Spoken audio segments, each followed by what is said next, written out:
Здрав начин на живот, лекување од одредени заболувања и превенција во емисијата Здравје на Радио Слободна Македонија. Во понеделник и петок. Вклучете се на 3131 332 или поставете прашање на мејл адресата zdravje@rsma.mk. Не пропуштајте. Контактна емисија Здравје на Радио Слободна Македонија. Добро утро, почитувани слушатели. Јас сум Александар Динев, а вие слушате емисијата Здравје на Радио Слободна Македонија. Во денешното издание на Здравје ќе се осврнеме малку повеќе на лекарите, односно нивните права и нивната заштита. Имено лекарите се службени лица и секој кој ќе се обиде физички да ги нападне, кривично ќе одговара. Ова се предвидува со измени на Законот за здравствена заштита. Што значи ова и кои се правата на лекарите, односно како ќе одговараат сите оние лица и пациенти кои физички ќе се обидат да ги нападнат во денешното издание на Здравје. Со мене во студиото е доктор Ленче Неловска, подпредседател на Лекарската комора на Република Македонија.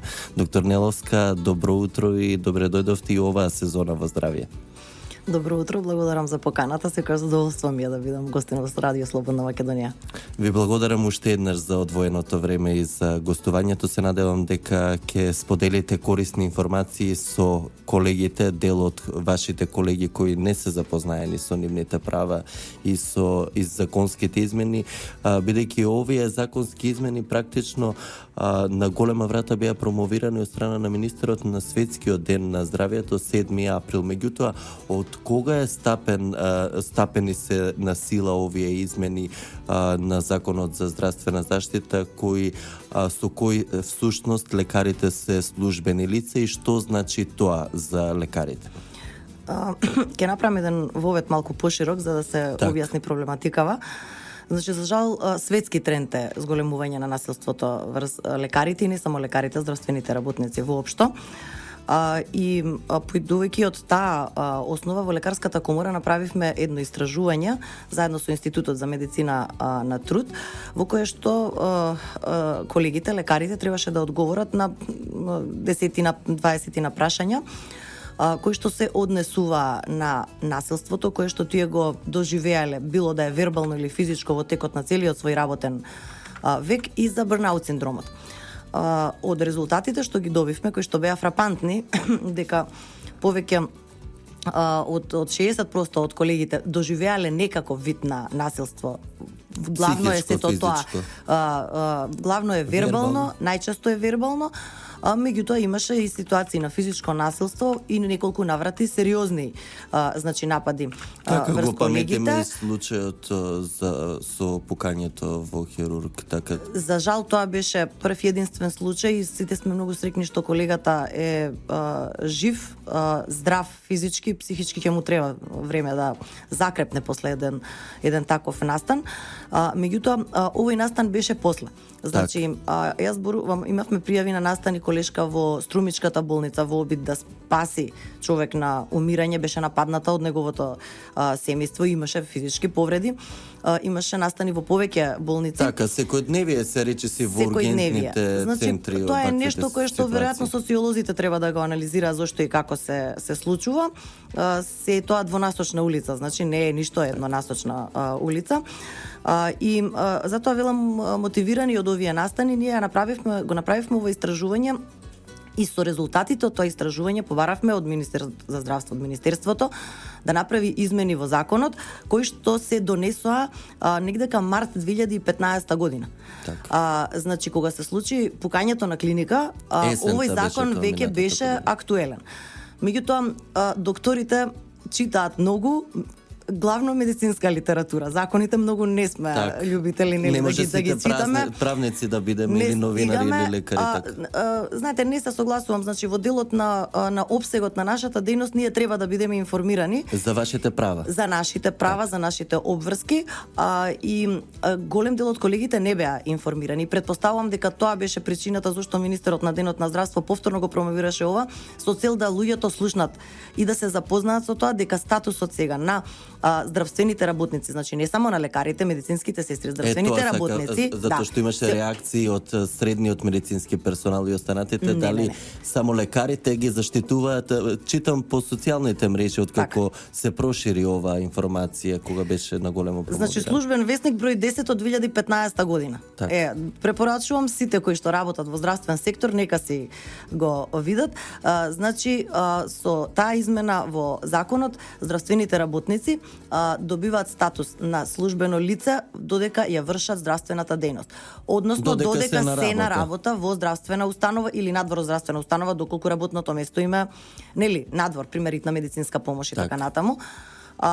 И секој кој што вербално и физички ќе нападне медицинско лице, доктор во тек на вршење на дејноста, ќе одговара според значи Законот за здравствена заштита како за напад на службено лице. Така што лицата кои што го нападнаа колегава на пример на клиника, покрај тоа што ќе одговараат по кривичен закон заради не знам употреба на оружје, неовластена имање, дозволи или немање и така натаму, значи не знам тоа правниците си знаат. Меѓу другото е и напад на службено лице. Така, значи, по неколку основи ќе биде тоа обвинување. Сега, во зависност од тоа каков вид на напад е, дали е тоа вербален, дали е тоа физички, колку има оштетување на здравието, нели на докторот има степенување. Така што таа казна затвор може да оди до 20 години, не дај Боже ако некој биде убиен. Значи, сето тоа е превземено е од кривичниот закон. Така што има сериозни казни и сериозно треба да се замисли секој оној кој што ќе не помисли. Предпоставам многу често не ни помислуваат, туку тргнуваат луѓето да направат некој неред. Обично е секогаш во афект. Јасно е дека сите се емоционално инволвирани во приказната за тоа што е здравје и живот на некој близок во прашање. Меѓутоа, мора да се помисли прво дека лекарите се тие кои што први можат нешто да направат и треба да им се остави простор да направат нешто. Доколку се ангажирани со било што друго, секако дека нема да заврши добро за никого. Така, дали ваков закон има, предпоставувам, во развиените земји многу поодамна, меѓутоа во обкружувањето или се уште има голем број држави кои се уште тапкаат или се уште не донеле ваков закон и лекарите, како и полицајците и пожарникарите да ги прогласат? Сега не можам да кажам точно во кои земји има, меѓутоа многу малку земји од светот го имаат ова решено во ваква законска форма, нити во развиените, нити во опружувањето. Значи во опружувањето кај нас нема, во ниедна од соседните, меѓутоа и во поразвиени земји нема статус на службено лице како што е ова направено кај нас во многу малку земји од светот, така да ова е една голема предност за нас, која што, еве да кажам, легално не штити од вакви несакани инциденти. Така, јас колку што се сеќавам, бидејќи подолг временски период ги следам овие состојби, ова иницијатива постоеше уште многу одамна, значи и некои претходни раководства на лекарската комора, меѓутоа успеавте токму вие како дел од раководството на комората да донесете ваков закон кој ги штити лекарите. Напорно ли беше изработката со сите тие подзаконски акти? Измени. Знаете, јас сум многу задоволна и горда просто за неколку работи кои што се направени во овој период додека е ова раководство на лекарската комора.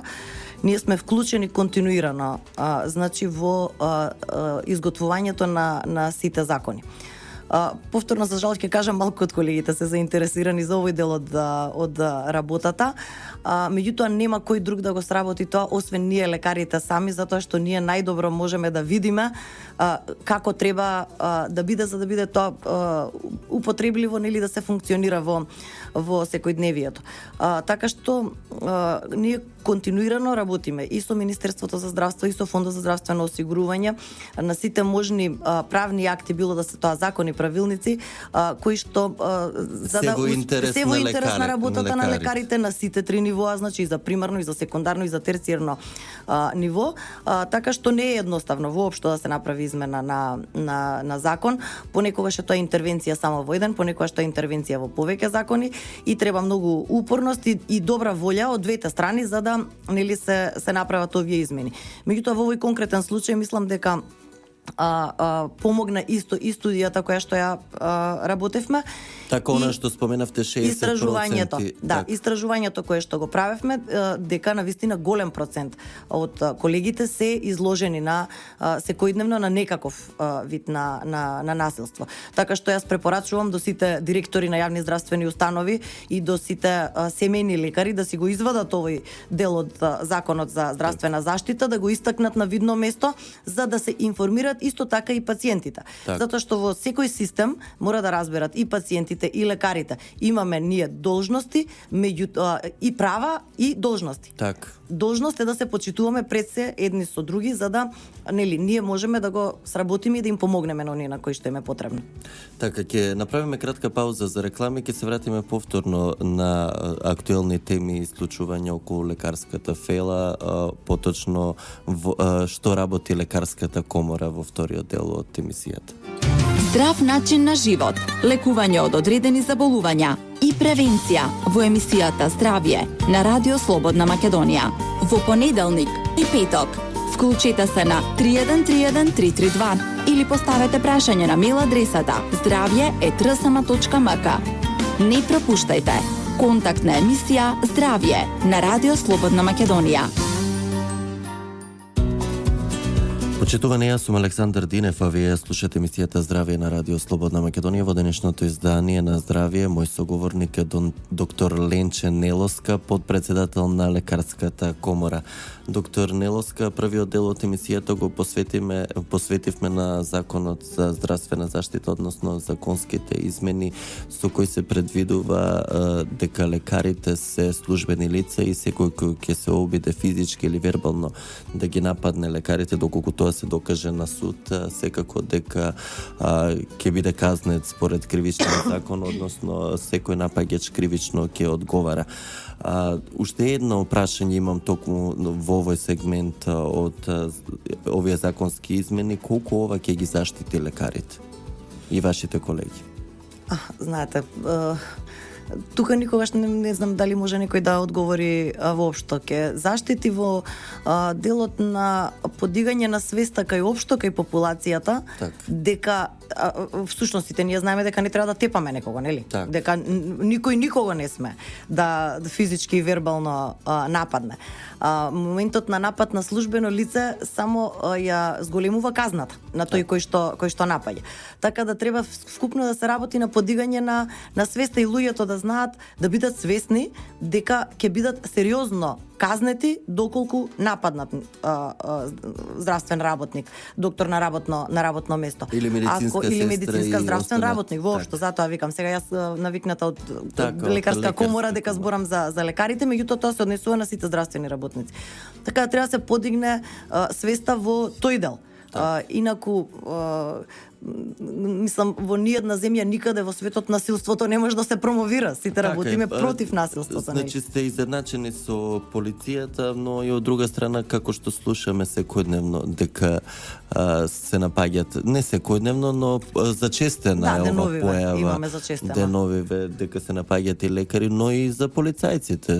Деновиве полицајците се намета. Не се лекарите, се надеваме дека барем малку ќе има поголемо влијание кај пациентите и кај сите останати. Секако и пациентите имаат нивни права, но се надеваме дека со овој закон барем малку од малку ќе бидат заштитени лекарите и сторителите на вакви вербални или физички напади ќе одговараат. Малку да се осврнеме на работата на комората. Што друго работите во моментот? Значи, со што ќе се пофалите во врска со подобри услови за функционирање на вашата фела? Во континуитет, како што кажав, работиме со на подобрување на статусот на фелата од најразлични аспекти, така што она што можам последно да кажам со задоволство е дека точно вчера Комисијата за изготвување на законот за докторска дејност ја заврши работата. Имаме еден готов текст веќе кој што ќе оди на одобрување на извршниот одбор на Лекарска комора, потоа на собранието на Лекарска комора и како таков ќе го дадеме на Министерството за здравство. На овој закон за докторска дејност кој што имаше една драфт верзија и од претходниот состав веќе започната, работевме долго време и после овој немил настанна клиника со Министерството за здравство, со Македонското лекарско друштво и Лекарската комора ја подпишавме повелбата, со која што Министерството за здравство се обврза, нели, за еден ваков документ да се донесе. Ние го изготвивме и сега сме нели во фаза на одобрување внатре низ нашите тела и органи и тој текст ќе биде даден во Министерството за здравство. Со овој текст се обидовме да ја опфатиме нели здравствената дејност и докторите и нивната дејност во системот од сите можни аспекти и она што е интересно е дека просто така сме навикнати да функционираме, нели цело време пишуваме, работиме кои ни се должностите и во еден момент застануваме, викаме бе чекај кои ни се правата, ние самите не можеме да смислиме нели кои ни се правата во целава приказна. Така што мислиме дека направивме, мислам дека еден убав текст се направи, па ќе видиме како сето тоа ќе помине, колку тоа ќе биде прифатено, на кои делови нели сигурно ќе има елементи околу кои што ќе треба преговарање. Преговарање. Меѓутоа со Министерството за здравство континуирано мораме да работиме, ние сме системот заедно, нели? И со фондот заедно сме таа трилатерала. Така што уште 2013 година после прославата на Лекарска комора на која што направивме една презентација од регистарот на доктори на Република Македонија, каде што нели ги извадивме податоците за полова, возрастна структура, специјалности и така натаму. Колку лекари има во моментот во Македонија? Аз сега точно не можам да ви кажам, меѓутоа некаде околу 6700-800 до 7 тука негде се кои имаат лиценца? Да, лиценцирани лекари збориме. Тука спаѓаат исто така и колегите кои што се во пензија, а меѓутоа се уште имаат активна лиценца.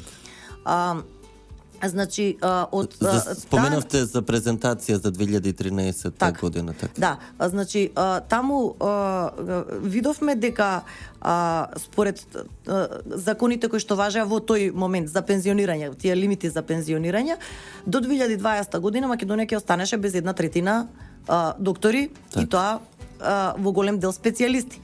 Значи Министерството експресно направи измена каде што даде можност докторите да работат до 67 години доколку сакаат. Чувствуваат потреба дека може. А во меѓувреме се тргна со обсежни програми за специјализација и во моментов има преку 1000 млади доктори кои што се на специјализација на медицинскиот факултет за да се пополнат сите оние празнини кои што се создадени затоа што со години наназад никој не погледнувал стратешки на здравствениот систем во Македонија.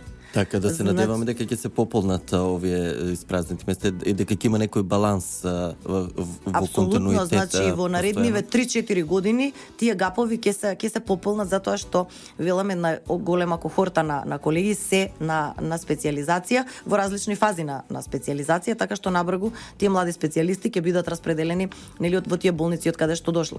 Так. Друга работа која што исто така успеавме, значи е да намалиме висината на нели тие парични средства и договорни кои што се обврзани младите специјализанти да ги подпишат со Министерството за здравство кои што беа претходно нели 10 години, ние баравме 2, се испазаривме, се најдовме на средина на 5 години, за сега се надевам дека ќе се намали уште тој период на заложителен престој над младите доктори во установите кои што ги праќаат на специјализација.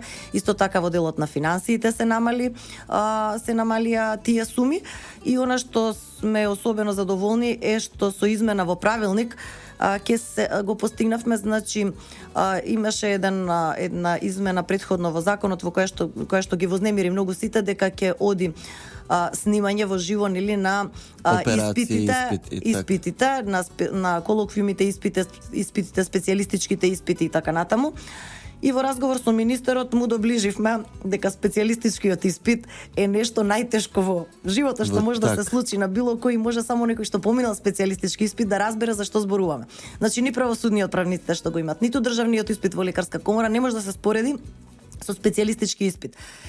И се договоривме дека испитите ќе се снимаат секако. Меѓутоа, пристап до снимката ќе имаат само катедрата. Например, ако ја себе сум дерматолог и полагам специјалистички испит на катедра на дерматологија, сите професори кои што се од катедра на дерматологија ќе можат во било кој момент да се приклучат и да го следат испитот, нели, дали тоа коректно се одвива, дали јас како кандидат добро знам дали ме испитуваат коректно професорите, а нема да биде достапно лайв за било кој, нели, кој што ќе сака да интернет да види, да гледа. Така да значи ќе биде достапно само за оние кои што се вклучени во системот, само за катедрата.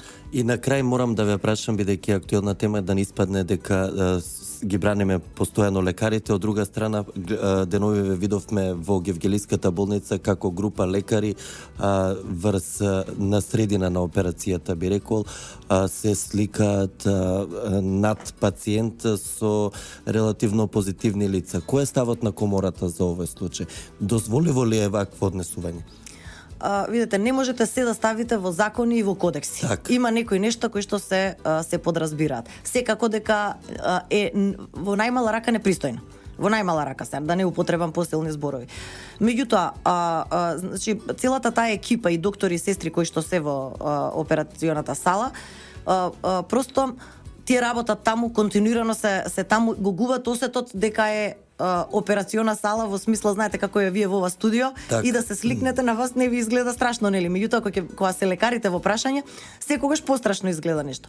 Ова не смела ваква фотографија да се појави во јавност. Меѓутоа, значи прво јас што го забележав беше во медиумите пишано дека е селфи направено. Значи селфи не е, технички да бидеме коректни, тоа е фотографија. Значи во операциона сала не може докторот да прави селфи затоа што рацете му се пола сат претходно миени со ракавици, со сето тоа ме сваќате. Значи е фотографија, некој фотографирал, овие се насмеале да бидат убави на фотографијата и ја објавиле.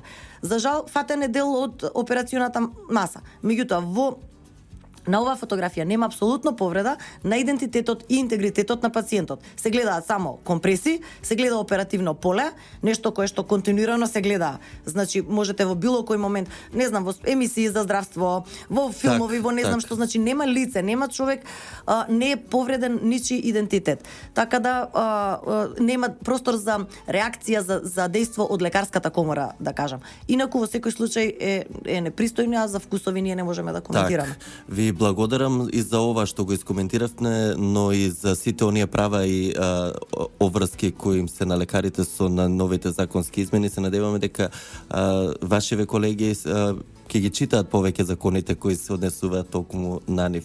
Ви благодарам за гостувањето и за одвоеното време што бевте дел од Здравје овој петок. И јас ви благодарам вам и се надевам дека секогаш нели ќе можеме да ги промовираме, побрзо ќе ги слушнеме преку вас. Так, ви благодарам уште еднаш. Почитувани, тука и крајот на денешното издание на емисијата Здравје во продукција на Трговско радиодифузно друштво Радио Слободна Македонија, уредник и водител на емисијата Александар Динев. Техничка реализација Далибор Зафировски. Денеска сме петок, 22 април 2016 година. Ви благодарам за вниманието со кое не следевте.